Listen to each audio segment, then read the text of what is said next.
It's Namlock here, guys, and welcome back to another video. Now, thank you for taking the time to watch these videos. I really appreciate it that you take your time. But today we're here to talk about why Africa doesn't really need foreign aid. I feel high like I smoke some trees. I'm in paradise. Ooh, your lips and smile. So, as a disclaimer, you may hear chickens, noises outside. It's in the morning, so you may hear cocks crowing all over, noises outside, people cleaning. And another disclaimer, I have a kitten, very playful kitten. So you may see me trying to check around because it has a tendency to drop things. And I can see it chewing on a wire right now. Anyway, that's not the topic of discussion. So today we're here to discuss why foreign aid is not good, or why foreign aid is bad for Africa. Now, I'm expecting everyone who's watching this is a literate, or I mean not illiterate, literate person and understands what aid is. Aid simply is me helping you with no intention of benefiting in return. So foreign meaning something that is outside your home vicinity, or maybe something that is outside your local area. So foreign, so in this case foreign countries or foreign continents include anything that is not in Africa. So why do I think that foreign aid is a bad idea or is a bad thing for African countries as a whole? Yes, Africans have problems that are that emanate. I mean, we have problems that are similar to other countries, but it seems to be that in Africa it's more adamant, or it's more of an issue here. Things like corruption, hunger and poverty, yeah, all that. See, all countries suffer from this, but it's just that in Africa it's more pronounced. So I don't know if it's a bad negative maybe press outlook on maybe the continent, because I'm pretty sure it's not all African continents, African countries suffer from this. But anyway, why do I think that foreign aid is a bad thing for Africa? Now, point number one, it creates a state of dependency. And one thing you need to know, to you as a viewer, is that mentality is the most important thing in controlling human behavior, because it all starts from the mind. So if people get used to getting aided, they will never come up with ways to help themselves, because in their minds they know whatever problems arise, they will always be aided. So this in turn creates problems like a lack of innovation, which means we'll never get maybe inventions from Africa. Yes, we have a lot of innovative things that have come about, maybe things like M-Pesa, mobile banking. You can name others, I don't know, in the comment section below. But anyway, you can see where I'm driving my point. Two, lack of innovation. We have killed very many local businesses, which is another point. It leads to the downfall of many local African businesses. The cotton industry in Africa suffers a lot because of foreign aid. So there's a lot of foreign clothes that are donated, which come in Africa to in turn be in turn sold to the, have I made this have I made sense of that statement? To be in turn sold to the people here at very cheap throwaway prices. And not only clothes, but products like meat, milk, fruits, all these products that come in from foreign sources come in at a very cheap throwaway prices. What does this mean for the local businessman here? People suffer a lot because people will not buy locally made goods because they're expensive, and in turn will choose to buy the cheaper options, which are from foreign origin. So you can see this really does hit the economy, where we have a lot of imports and we have less export. And if you're an economist, you know that this is bad for most countries, that a lot of imports means that the economy goes down and the GDP goes down. So foreign aid does play a major role in the problems that Africa does indeed go through. So because, like I said in the beginning, it starts with the mind. If you create a mind of cheap the mind of foreign stuff. Like example, the entertainment industry. Now Nigeria, I don't think suffers from this because Nigeria have had a breakthrough in the entertainment industry and maybe in the fabric, because I think they've embraced more of the local stuff. In Kenya we have this mentality of Western and foreign goods are always the best, and I don't blame anyone because this is what is doctored in our minds from young kids. And like I said, I can see my kitten here trying to annoy me.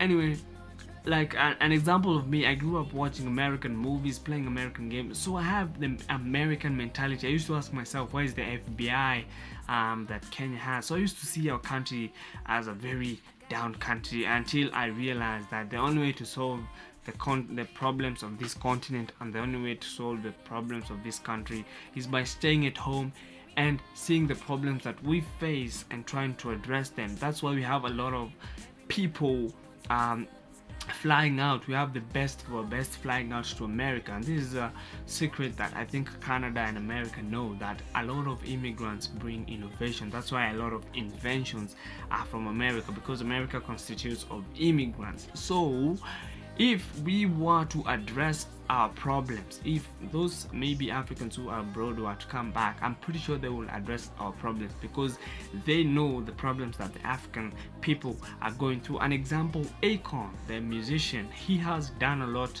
to help the people of his countries because he understands. So you see, foreign aid doesn't really help.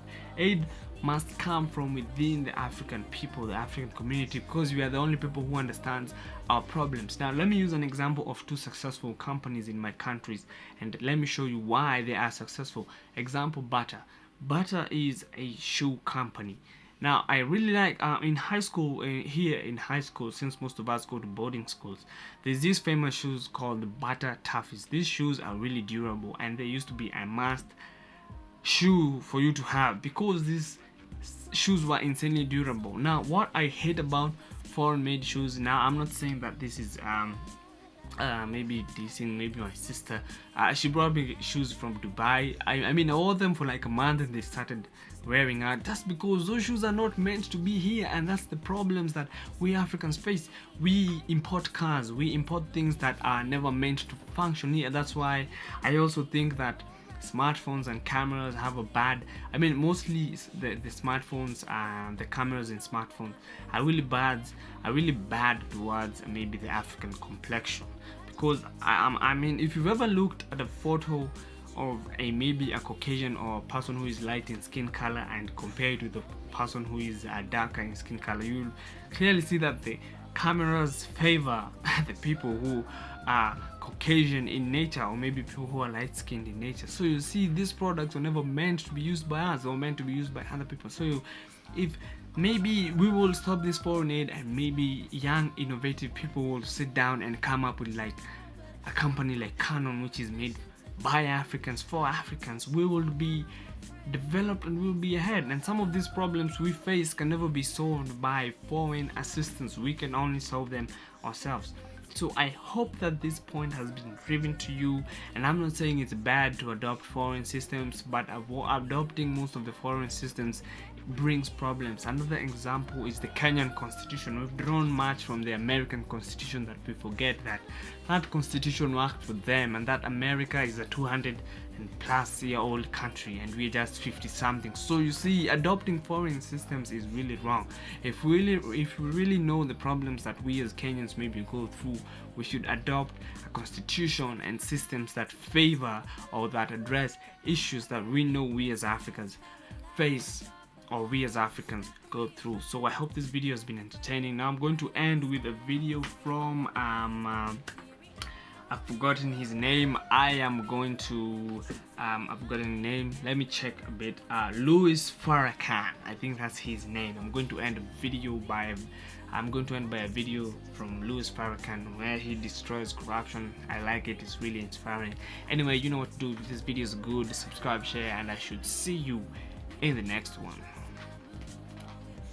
You go to Nigeria, which is, if not the most corrupt nation in Africa, and it is, it could be the most corrupt nation in the world, Minister Farrakhan. Oh, now, Mr. Wallace. It is the most corrupt nation that I have ever covered.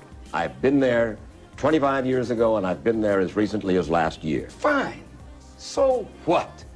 35 years old. That's what that nation is. Now here's America, 226 years old. You love democracy, but there in Africa, you're trying to force these people into a system of government that you just have accepted.